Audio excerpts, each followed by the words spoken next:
నమస్కారం అండి. నా పేరు ఇమ్రాన్ బాషా జియాలజిస్టు. ఈరోజు మనం ప్యాపిలి మండలము మాదినేనిదొడ్డి గ్రామానికి రావడం జరిగింది. సో, ఇక్కడ ఎన్ని ఎకరాలనిది? ఓహ్! 2 ఎకరాలు. ఇక్కడ 2 ఎకరాల పొలంలో రైతు దాదాపు ఒక 4 బోర్లు ఏయడం జరిగింది. సో, ఇక్కడ ఏసినటువంటి ఈ బోరు మనం చూసుకున్నట్లయితే ఇది దాదాపు 920 అడుగులు ఏశారు రైతిక్కడ. సో, 920 అడుగులు ఏసినా కూడా దీంట్లో మనకి ఓన్లీ ఒకటే గ్యాప్ వచ్చింది. సో, సింగిల్ గ్యాప్ మాత్రమే వచ్చింది. అది కూడా ఒక అర్ధ ఇంచు అట్లా వాటర్ రావడం జరిగింది. దాని కింద కంప్లీట్‌గా 100 అడుగుల దగ్గర నుంచి దాదాపు 920 అడుగులు ఏసినా కూడా మనకి ఎక్కడికి వాటర్ అయితే రాలేదు. అయితే ఇక్కడ గ్యాప్ ఆ! పెట్టడానికి. రైతులు బోర్లు వేసే ముందు ఏమవుతుందంటే, టెంకాయలతో చూపించుకునే తర్వాత కూడా జియాలజిస్ట్‌ని ఎవరైతే సర్టెన్ జియాలజిస్ట్‌లు ఉంటారో, గవర్నమెంట్ రిజిస్టర్డ్ ఉన్నటువంటి జియాలజిస్ట్‌లు ఎవరైతే ఉంటారో, అటువంటి జియాలజిస్ట్‌లతో చూపించుకోవడం ఏమవుతుందంటే, మనకి భూమి మీద ఉన్నటువంటి ఏవైతే మనకున్న పొలం మీద ఒక జియాలజిస్ట్‌కి అవగాహన ఉంటది. అవగాహన ఉండడం వల్ల ఏమవుతుందంటే, ఎక్కడ మనకి వాటర్ పడే అవకాశం ఉంటది అనేది మనకు తెలుస్తది. సో, రైతులకి తెలియజేయడం మనకు జియాలజికల్ స్ట్రక్చర్స్ అనేది మెయిన్ ఇంపార్టెంటు. సో, మిషన్‌లు నేను చాలా సందర్భాల్లో నేను చెప్తానే ఉంటాను. మిషన్‌లు ఎక్కడైతే చూపిస్తున్నాయో అక్కడ ఎళ్ళిపోవడం కాదు. మనకు జిలాజిల్‌గా ల్యాండ్ ఏ విధంగా ఉంది, ఫేవరబుల్ కండిషన్‌లో ఉన్నాయా లేదా అని చూసుకోవాలా. ఎందుకంటే బోర్ వేసిన తర్వాత బోర్ రైతుకి ఉపయోగపడే విధంగా మనం పాయింట్ ఇవ్వాలా. అంటే బోర్ వేసిన తర్వాత నీళ్లు వచ్చిన తర్వాత అక్కడితో సరిపోదు. నీళ్లు వచ్చిన తర్వాత ఆ బోర్‌కి అనేది రీచార్జ్ అనేది ఉందా లేదా అనేది చూసుకోవాలా. సో, ఇటువంటి కండిషన్స్ అన్నీ మనకు ఉంటాయి కాబట్టి, అవి ఉన్నప్పుడే ఆ రైతుకు బోర్ అనేది ఉపయోగం ఉంటుంది.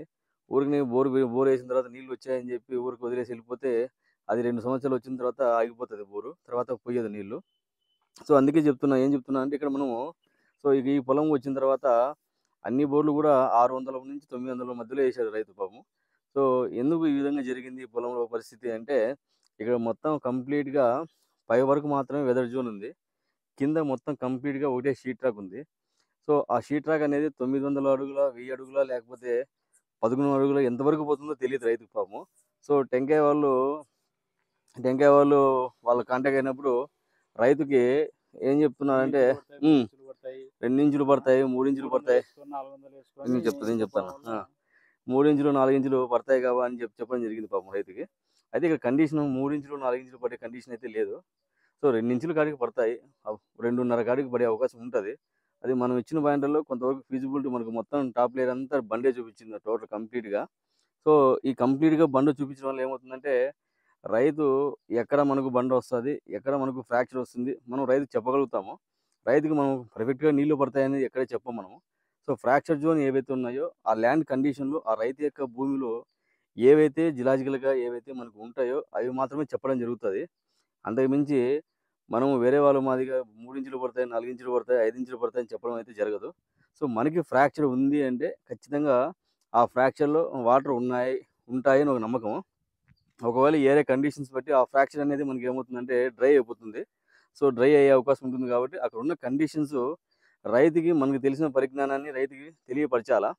సో, వచ్చి సర్వే చేసి డబ్బులు తీసుకొని వెళ్ళిపోవడం వల్ల ఏమవుతుందంటే రైతు ఎన్ని ఫీట్లు ఏసుకోవాలా? ఎంతలో పడతాయి? ఇటువంటి ఇటువంటి మొత్తం అంతా కూడా డేటా మనం రైతుకి చెప్పాలా. చెప్పిన తర్వాత ఒకవేళ రైతుకి నీళ్లు పడిన తర్వాత ఆ బోర్‌ని ఎట్లా మనం ప్రొటెక్ట్ చేసుకోవాలా? ఆ బోర్‌ని ప్రొటెక్ట్ చేసుకోవడం లైఫ్‌లో మనకు బోర్ ఎలా వస్తుంది? ఇవన్నీ చెప్పాలా. అలా కాకోకుండా ఓన్లీ మనం సర్వే చేసి డబ్బులు తీసుకొని వెళ్ళిపోతే రైతు దృష్టిలో మనం ఏమవుతామంటే మనం చాలా తప్పుడైపోతాము.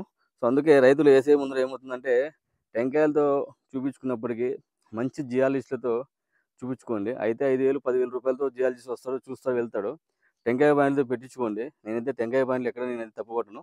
మీరు టెంకాయలతో పాయింట్లు పెట్టించుకున్నప్పటికీ సెకండరీ కన్ఫర్మేషన్ అనేది తీసుకోండి. జియాలజిస్ట్‌లు ఎవరైతే ఉంటారో గవర్నమెంట్ రిజిస్ట్రేషన్ జియాలజిస్ట్ లైసెన్స్ పొందినటువంటి జియాలజిస్ట్ ద్వారా మీరు సర్వే చేపించుకోవడం వల్ల చాలా వరకు మీరు ఫెయిల్యూర్స్ నుంచి అవాయిడ్ చేయడానికి ఛాన్స్ ఉంటది. సో, ఇక్కడ రైతు దాదాపు ఈ బోర్ ఏయడం వల్ల 1,40,000, 1,30,000 దాకా నష్టపోయినాడు. మొత్తం దాదాపు ఈ 4 బోర్లకు గాను దాదాపు రూ. 5,00,000 పాపం రైతు నష్టపోవడం జరిగింది. సో, వచ్చిన ప్రతి ఒక్క టెంకాయ కానీ 3 ఇంచులు పడతాయి, 2:30 పడతాయని చెప్పడం జరిగింది. అయితే ఇక్కడ సిట్యుయేషను చాలా వరస్ట్‌గా ఉంది. మొత్తం కంప్లీట్‌గా షీట్ రాకు. అక్కడ చూపి తమ్ముడు. మొత్తం అంతా ల్యాండ్ మొత్తం అంతా కూడా ఒకటే ప్లెయిన్ ల్యాండ్ ఇదంతా కూడా. సో, ఈ ప్లెయిన్ ల్యాండ్‌లో మనకి ఎక్కడే గాని మనకి ఇండికేటర్స్ ఏమి లేవు ఇక్కడ ఏవే గాని. సో, ఇటువంటి ల్యాండ్‌లలో మనం చాలా జాగ్రత్తగా సర్వే చేయాలా. ఎలా పడితే అలా సర్వే చేయడం వల్ల ఏమవుతుందంటే, మన పాయింట్స్ కూడా ఫెయిల్ అయ్యే అవకాశం ఉంటది. మన దగ్గర ఉన్నటువంటి మిషన్స్ ఏవైతే ఉన్నాయో ఆ మిషన్స్ ఇచ్చే డేటాని మనం అనాలిసిస్ చేసి ఎక్కడైతే మనకు వాటర్ పడే అవకాశం ఉంటుందో అక్కడ మాత్రం ఇవ్వాలి పాయింట్లు. సో చాలా కాంప్లికేటెడ్గా ఉంటాయి ఇటువంటి ల్యాండ్లలో సర్వే చేయడం అనేది. సో ఇప్పుడు నేను చేసిన సర్వే రైతు ఏ విధంగా సాటిస్ఫై అయినాడు అనేది రైతు మాటల్లో తెలుసుకుందాం. చెప్పున్నా చెప్పు, మాట్లాడు.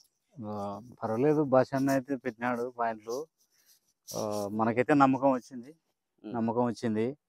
ఏం దేవుని దయతో వేపించి చూద్దాం. ఇక్కడ రైతులకు ఏంటంటే సర్వే చేసే విధానంలో రకరకాలుగా సర్వే చేస్తారు. అంతా కూడా సర్వే చేసినటువంటి రిజల్ట్ ఏదైతే ఉందో అది రిజల్ట్ మనం మ్యాక్సిమం అక్యురేట్గా రైతుకి ఇవ్వడం జరుగుతుంది.